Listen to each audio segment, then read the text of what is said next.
There are of course 4 playable heroes in Gotham Knights that all play completely different thanks to special movement and combat abilities, their melee and ranged attacks. Like in this video, I want to give you a rundown of each character, tell you a bit about their backstory, what they excel at, their skill trees, some of the abilities they can do, and that we've also seen in action in pre-launch footage. So you can figure out which character is right for you. There are timestamps in the video bar, but I would argue that it's totally good to check out each hero because I will explain some core gameplay elements that are handy for every character in the game. Of course, let me know your pick if you know it in the comments down below. A like on the video would be appreciated. Subscribe for way more on Gotham Knights.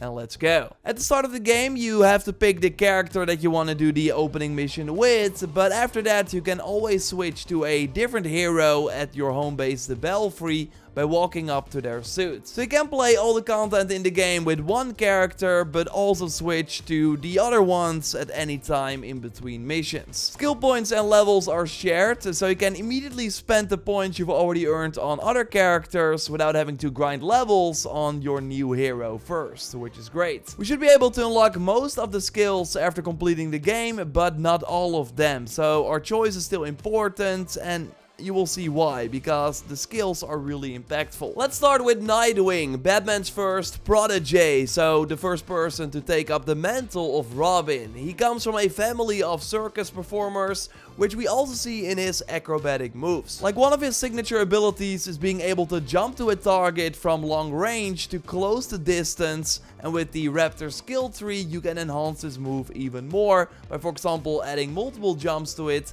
so you can jump up to 3 extra enemies with the same ability. There are also some critical hit chance and critical damage increases because, yes, as you might know, Gotham Knights is first and foremost an open world RPG, with enemies having levels as well and damage numbers indicating the power of your attacks against these targets. Another skill in this Raptor skill tree lets you increase the damage dealt against a target by 10% for you and your partner when playing in 2-player co-op.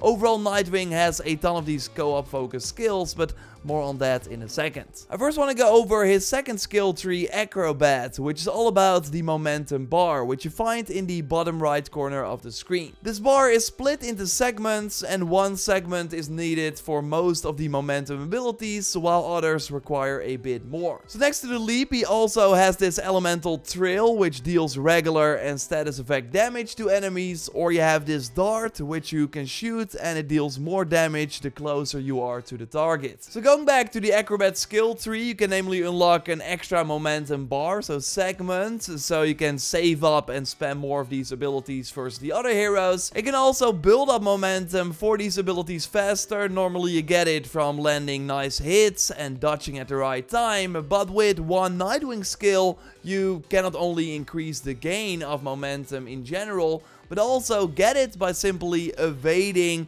next to enemies, like you do not even have to dodge their attacks. This is pretty wild, and if dodging is your thing, then Nightwing is really for you, because you can also chain them more together. Again, he's an acrobat, and follow up with a ground pound. But to get around the city, he has this special glider, which you unlock after getting the 4th knighthood skill tree by doing some challenges in the game. In this skill tree, you also find buffs for your ultimate, which in the case of Nightwing drops a nest around him, granting big defensive bonuses, and also healing you and your allies over time, and it will damage nearby enemies. And this really supportive sort of ultimate goes hand in hand with the pack leader skill tree, which gives even more buffs to himself and his allies, also sharing 50% of some of his values with a teammate, which is kind of wild. We also see the darts here, which you can again use against enemies to deal damage, but also to heal your allies. And this crazy, you can even revive them from long range when they are down. So Nightwing really has a ton of different uses, but he is especially great if you play with someone else in co-op. And when that someone else is Red Hood, Nightwing gets some ranged damage. And that makes sense because Red Hood is of course mostly focused on dealing a lot of range damage. His real name is Jason Todd, and he got killed actually by Joker, but then resurrected by the League of Shadows, who put him in the Lazarus Pit. So now he's back, even more angry than before, but still honoring Batman's non-lethal route.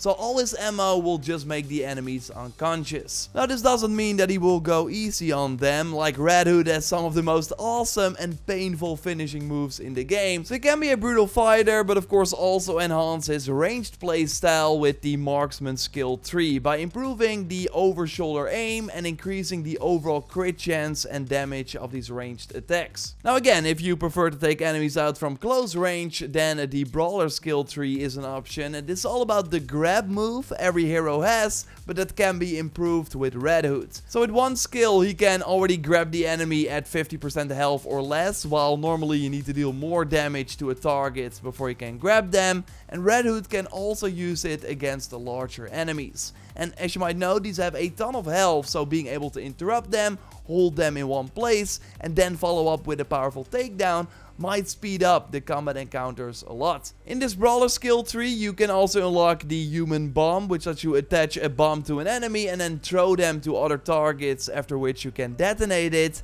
and you can improve this skill even more in the skill tree. The third skill tree, Vengeance, is more for flat out damage increases when, for example, fighting against certain enemy factions, enemies with low health, or just simply for you and your ally. One of the momentum skills Red Hood has is the two-fisted reload, which lets him deal massive damage to an enemy but also reload his weapon. Well, there are skills that improve this, like giving you unlimited rounds or double rounds after using this ability. Other momentum abilities include a barrage straight in front of you hitting multiple enemies, but there are also momentum abilities that enhance your melee damage with the current element that you're probably using on your melee weapon. Now mystical rounds is the ultimate you've likely already seen before. Super powerful, but you can only do it every 7 minutes, and there are enhancements for it though in that 4th knighthood skill tree to make it even stronger. Can't wait to try that. And next to the bat cycle, every hero can summon. Red Hood can learn Mystical Leap to explore Gotham, also as part of that knighthood skill tree. So where Red Hood was the second person to take up the mantle of Batman's Robin, the third and final one is Tim Drake, still known as Robin in Gotham Knights. He namely took over after Red Hood died at the hands of the Joker and was actually introduced to the Bat family by Nightwing. And I'm overall curious how much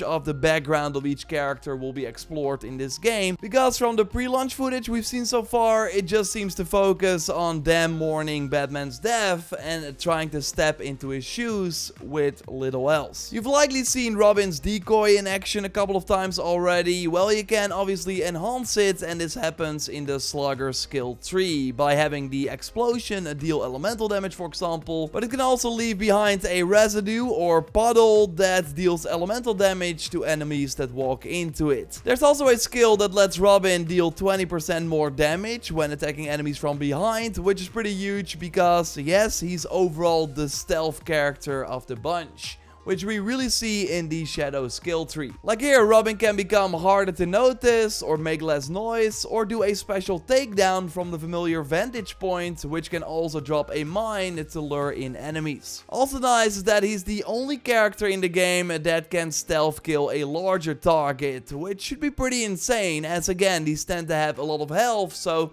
basically skipping the fight would be pretty wild. It gets crazier though. So Robin's special movement ability is a 7-second teleport, which really lets you like go where you want, and then you will appear in that spot after the time is up. You of course unlock this like the other unique movement abilities after getting access to the knighthood skill tree by finishing certain challenges. The crazy part is though that in this skill tree you find a Slideways takedown, where you open a portal to pull an enemy through, which then lets you do a takedown on them. Like, this is wild, and I'm not sure if you can like also do this on a huge enemy, but that would of course make it even better. Sadly, the video stops before we see the full effect, but yeah, I can imagine that this is a pretty powerful move. Robin has a sling as a ranged weapon, which lets you easily do elemental damage depending on the element your ranged weapon currently has, and you can improve that in the tinkering skill tree. With the big one being that you can also unlock the option to create sticky mines by shooting at the surface, and you can improve this skill as well. You can also use the sling to warp to an enemy with with one of the momentum abilities.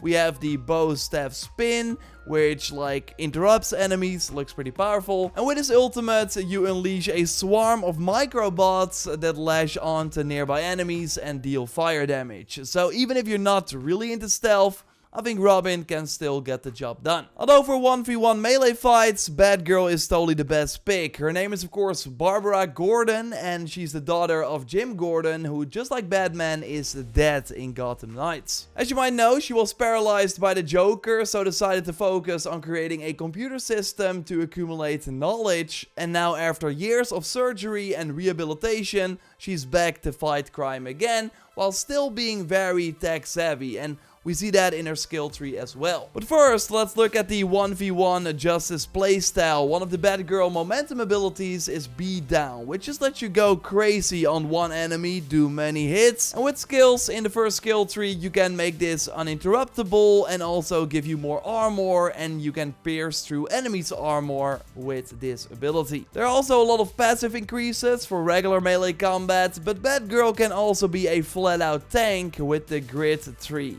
You first get some health increases and damage after an enemy counterattack, or you can get 4% health back after defeating an enemy with double the amount if you do a takedown or grab strike. But more importantly, like the highlight of this tree is totally that you can revive yourself after your health is depleted and then come back with 50% of your health. You can also get a second charge of this and some momentum after being revived. Now, Batgirl's momentum abilities include a Batarang Storm to deal damage to surrounding enemies and the massive Elemental Strike, likely based on the elemental weapon you currently have equipped. Her ultimate is a drone I showed you before in my previous video, which deals damage to enemies while healing you in the process. And you can improve this by increasing the fire rate of the drone or by unleashing this large burst of damage on all the nearby enemies. Yes, these are unlocked in the Knighthood skill tree, which also unlocks her Glide, which are unique movement ability. Now we also have the Oracle skill tree, which enhances the use of the AR mode. Every character has this and can use it to solve the puzzles in the game, for example. But Batgirl can use it in combat too. It, for example, lets you disable many devices like camera and turrets, but also guns from enemies, applying an elemental effect to them. You also got this cheat mode where basically cameras and sensors cannot detect you with the digital ghost skill. And the main way to get health back in Gotham Knights is through these health packs. You can do with any character via the D-pad style menu, and with Batgirl you can enhance these in the Oracle skill tree. I think it will totally be fun to try them all, but after watching this, I do think you likely have a good idea who at least you want to try first, right? Drop it in the comments down below. Also, if you already know your main, subscribe for way more Gotham Knights content. We will likely do an updated version of this after playing the game ourselves. A like on the video would really help me out. And check out my previous video with even more important things to know before you start playing. For now, I'll speak to you soon, and goodbye.